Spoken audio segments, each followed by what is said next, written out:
E allora una sfida tra Mattia Pesce e Edoardo Giorgetti, piuttosto accesa in queste 4 vasche di gara, con Mattia Pesce che naturalmente sfrutta le sue doti di velocista per passare in testa 28,61 davanti al 29,19 di Giorgetti. C'è Fabrin in terza posizione, 29,72.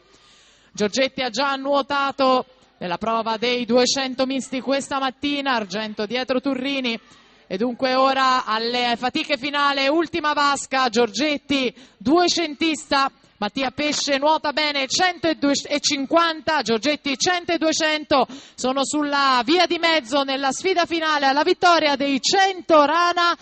Mattia Pesce 1:00:41, migliora se stesso rispetto ai turni di qualificazione.